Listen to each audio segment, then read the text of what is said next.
Big plans, big bitty plans. You lie for your heart.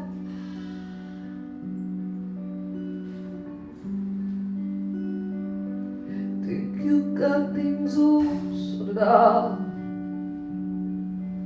But what happens when it all falls apart? I made them plans, I made them with you. You made them too. Now we lose this time, they're never coming true.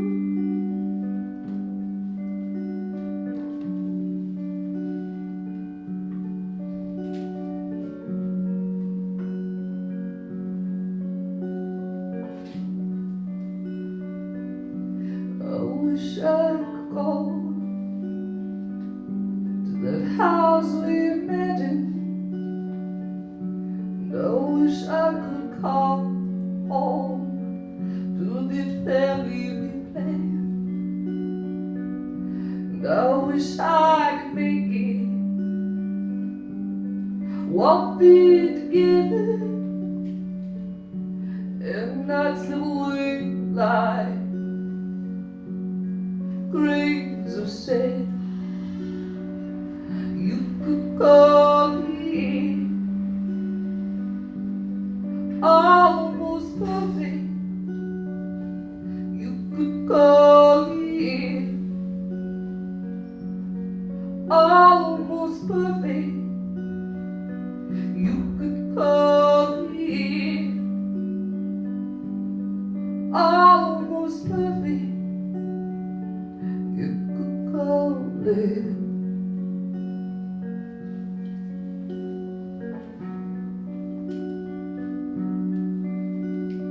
Lost is the word I reserve all this feeling.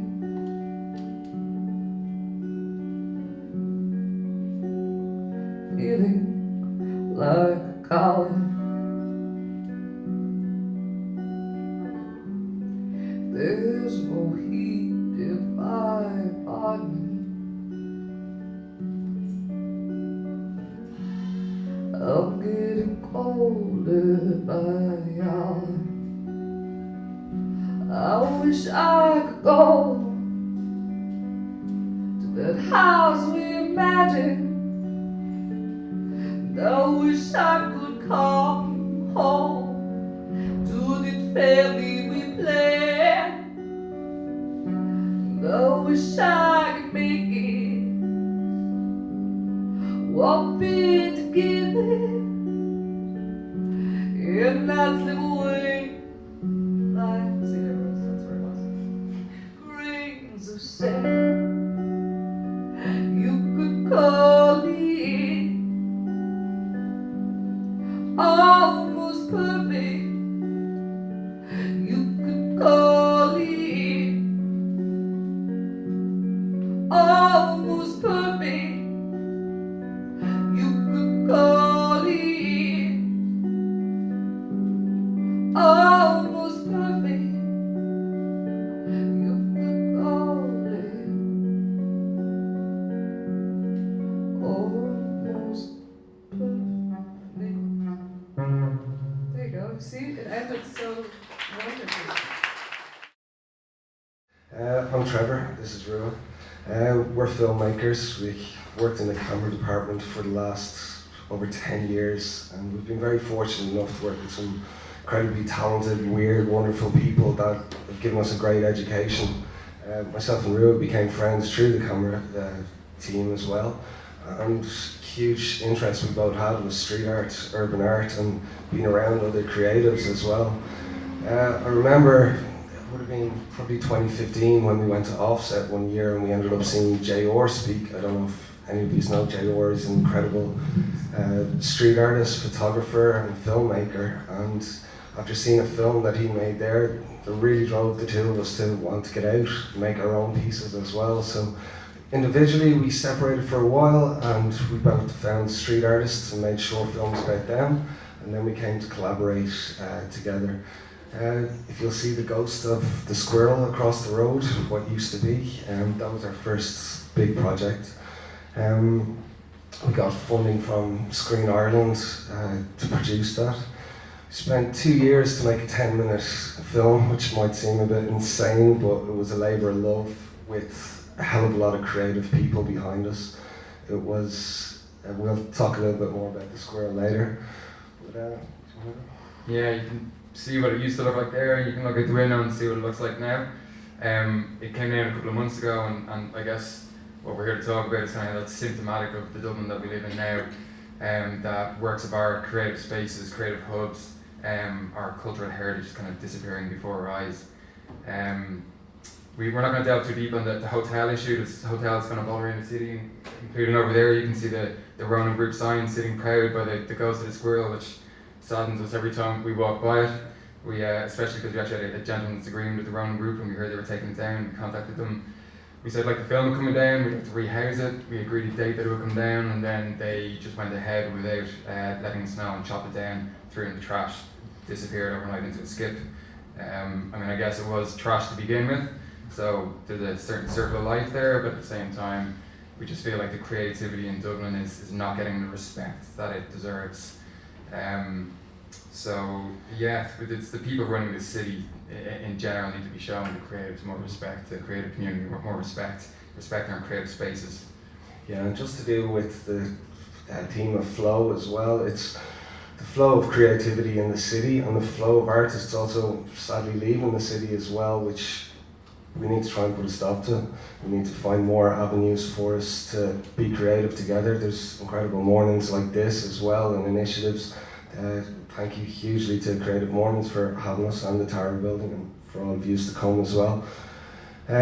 Just to even talk a little bit more about the squirrel, we fought incredibly hard to make that happen. We were very lucky to be able to get, well, we fought through every loophole that Dublin City Council put in front of us. We ended up spending a huge amount of money. They forced us to create structural engineers reports. Historians had to come and look at the building. We had to get wildlife experts in to come to see if we were disrupting anything in the city centre spot.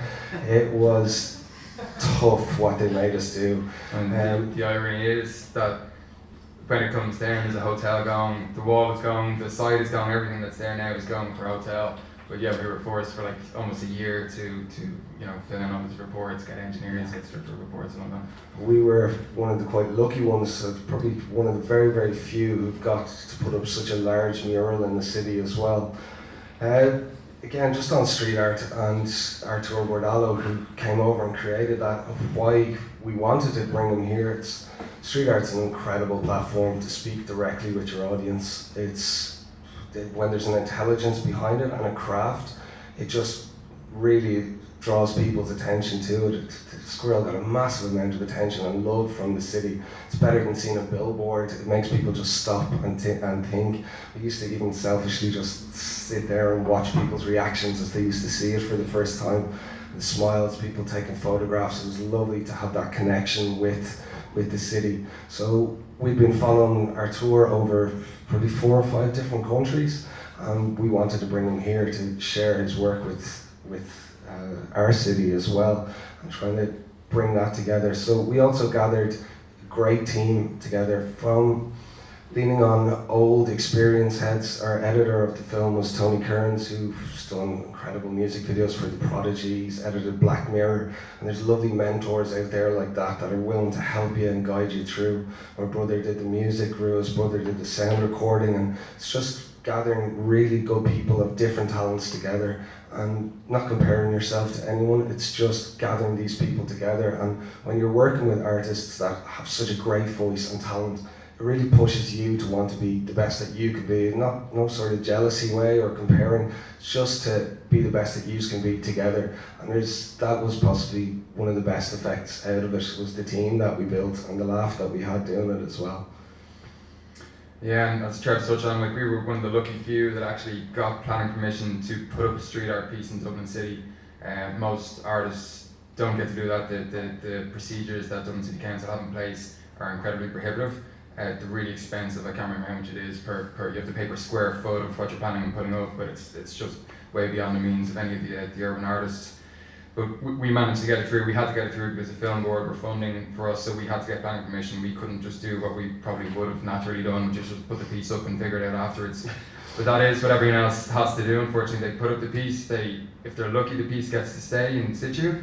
If they're unlucky, they get a letter demanding that they take down the piece. And I'm not just talking about like vandalism, like people going and just putting a piece on a wall that have permission for. I'm talking about people, artists putting pieces on walls when they have the permission of the building owner, or when the building owner has actually commissioned the piece. And the Dublin City Council still retain the right to demand that the piece comes down, because any public facing art in Dublin City is deemed to come under the remit of Dublin City Council. So this film that we're going to show you now in a sec, Grey Area, is probably going to speak a little bit more about that. It's going to speak more clearly about that. And we made the film last year with Subset as part of the Grey Area project. I don't know if some of you have come across that before, but it's kind of highlighting the archaic laws surrounding public art in Dublin in particular. I mean, there's some counties in Ireland, like Waterford, for example, that embrace public art. They've Waterford Falls, they've Waterford Spree, they encourage artists to come and colour the city. We don't have that in Dublin. The film will tell you more about that, and we'll talk a little bit more about that afterwards. Thanks, Mike.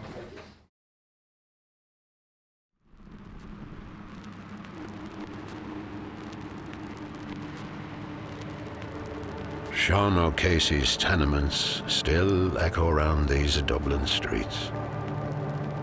Joyce's Ulysses still wanders its lanes and avenues. Francis Bacon knew its concrete and cobbles well. This city has a rich history of artistic blood running through its veins.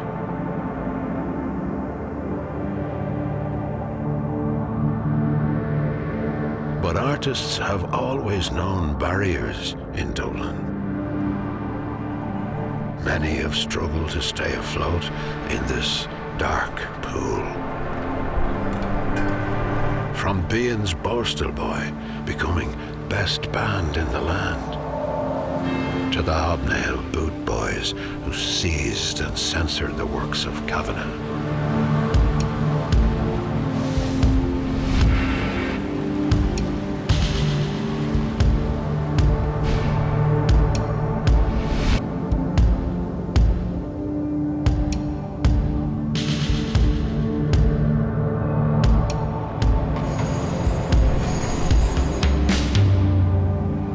Creativity still struggles in Dublin today. The artists who use our streets as a canvas and create art for all to see.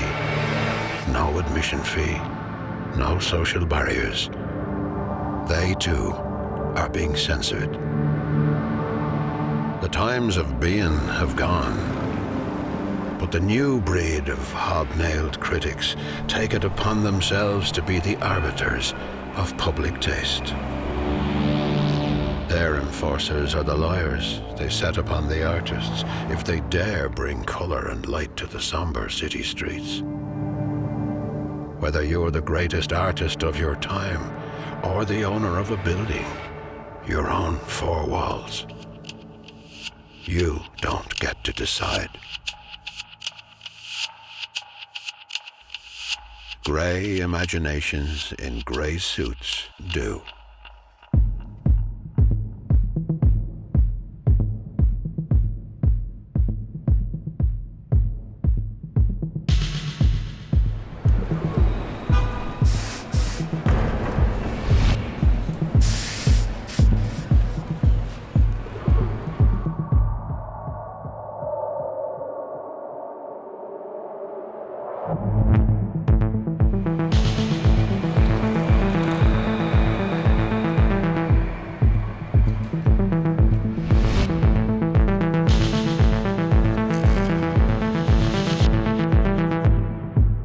We are a collective, gathering to create public artworks across Dublin City for Grey Area. A protest project to demonstrate the colour and life art could bring to these streets if we had the support needed. When every attempt made to elevate this great city's culture through urban art is met with letters threatening fines or imprisonment, change is needed. This is not vandalism.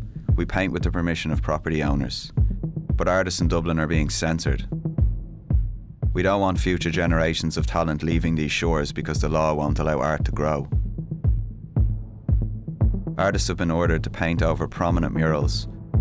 Stormzy, Gracie, Make Dublin Grey Again. They've all been replaced by grey walls, as have Mazer's Repeal and Joe Caslin's Embrace.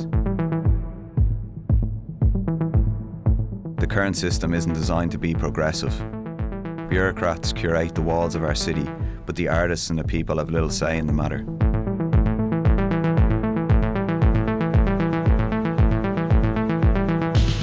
If we abide by the Council's arduous and costly application structure, it will not lead to creative evolution. We hope this project will be a revolutionary measure and a catalyst for change, and in doing so, blaze a trail for artists yet to grace us with their talents.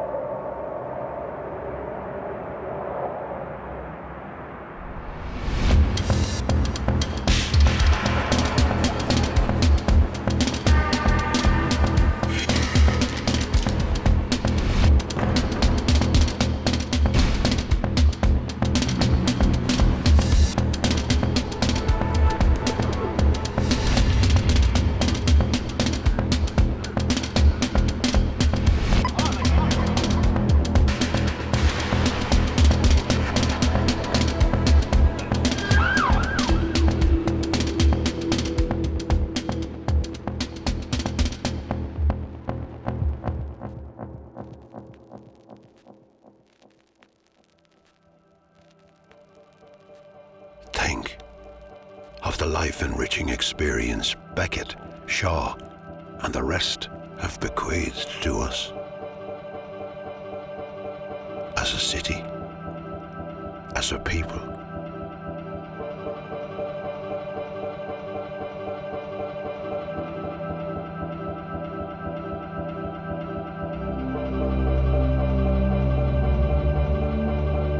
Think what would have been lost to us if the forces of mediocrity that railed against them had prevailed. How impoverished we'd all be.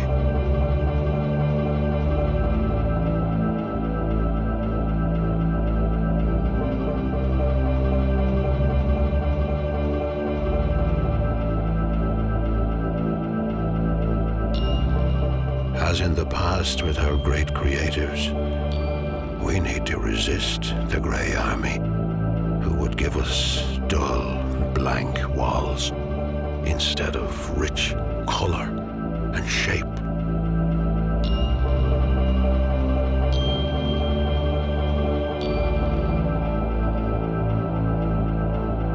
There should be no gray area.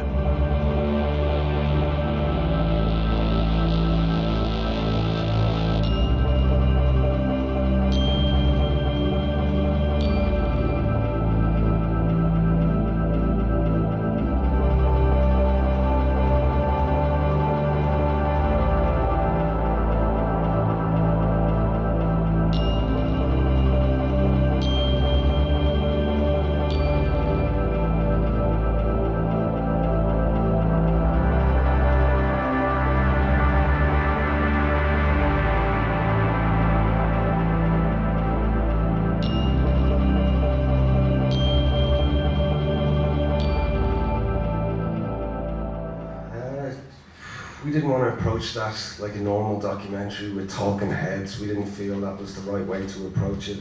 We were also a little bit inhibited when we made it that we couldn't show any of the artists' faces because they were part of an illegal activity apparently. So we wanted to make a love letter to the city and make Dublin City a character as well. So that's why there's so many of those faces and random little bits that you see on your day-to-day life.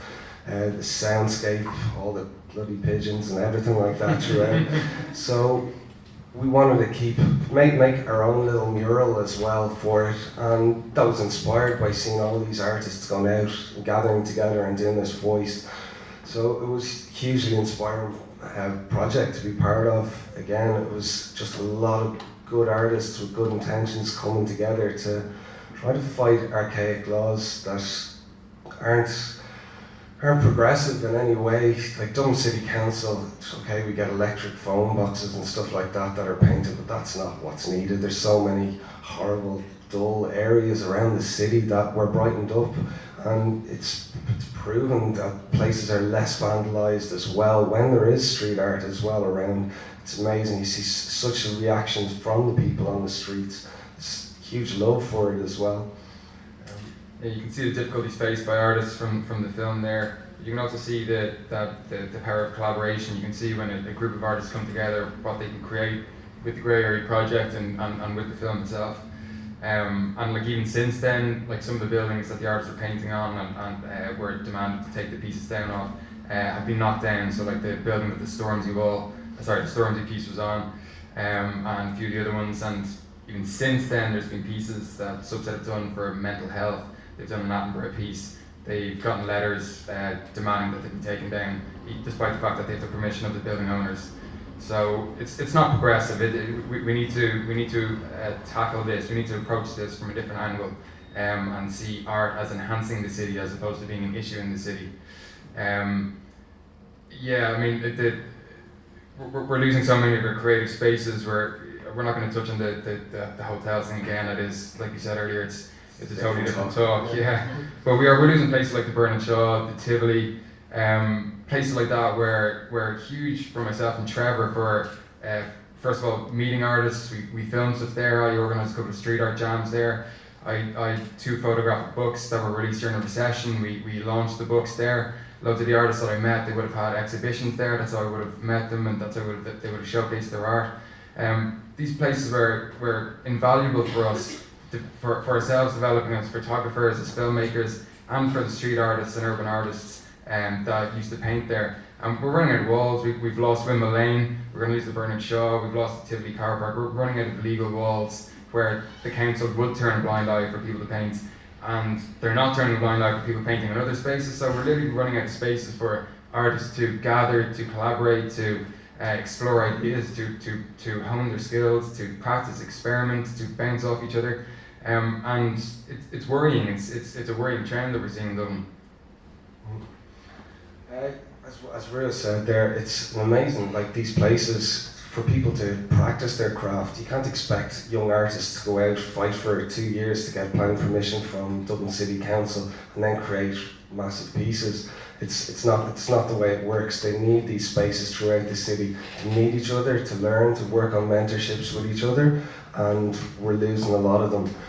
A lot of creative spaces and the way people would meet, all the nightclubs and everything like that have been kind of pushed out of the city.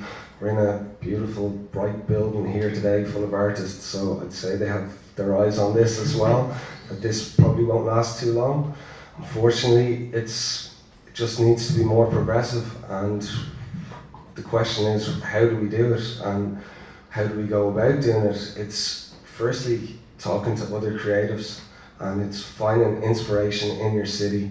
It's talking to each one of us, finding what their talents are, and responding to the city and getting out there and putting colour out there, whether it be through music and all sorts of collaborations that you can do, graphic design, posters. It just needs more of a fight now than ever, because Dublin is such a small city, where larger cities like London can have huge development. This is so small, and we can't take such a large development, or else it'll push so much culture out of the city. But all the tourists that come to see, we've a huge history of literature and arts and everything like that we've really nurtured and people have fought to preserve. If this is all being pushed out, what's going to be left for people to come and look at? It's all just going to be grey buildings, office blocks. So the question is, what can we do? And it's a bit of a call to arms for all creatives. I know some of you may work in offices as well, and if there's possible opportunities to create sponsorship of projects, if there's initiatives that you can run outside, even meetups like this, if it's a short photography gallery there's musical performances, it's all about just involving each other and opening the conversation. You need to get out there and sign petitions, talk to councillors. We need to keep it alive, or else we're not gonna have what we have at the moment, even though it's dying a little bit. Yeah, the creative arts are inherently linked to the heart of this city, and like Trevor said, it's call to arms. Just keep creating, keep collaborating. Any events like this, anything you can do to push creativity in the city, support the creative hubs that we still do have. Tower Building are fantastic. Hen's Teeth, Hang Tough, the Workman's, anywhere that's still running club nights so you can experience dance music. Myself and Trevor were looking it up before, and there's almost nowhere in the city you can actually go for those nights anymore. Like, you're not gonna experience creativity and Coppers, experience something else there, but it's a totally different vibe, and there's a place for that too. But we need more of these places. The kind of subcultures in Dublin are being pushed to the fringes, and they shouldn't be. Dublin has always been a city with rich subcultures. We've an incredible literary background. We've had incredible musicians, incredible artists, and the worry going forward, if all the creatives are being pushed out of the city, rent is something we haven't even touched on. Again, it's a talk for a different day, but it's just another part of the problem that people can't afford to live in the city. There's no creative space left in the city, and we can't paint on the walls in the city. So if all the creatives are being pushed out, the next generations are not going to have the same experiences that we've had growing up to hone our skills, become filmmakers, become photographers, work with other artists. So that's our main point, is go out and create and speak to politicians, write letters, march, whatever it is you can do, but let's try and save the creativity of the city. Thank you.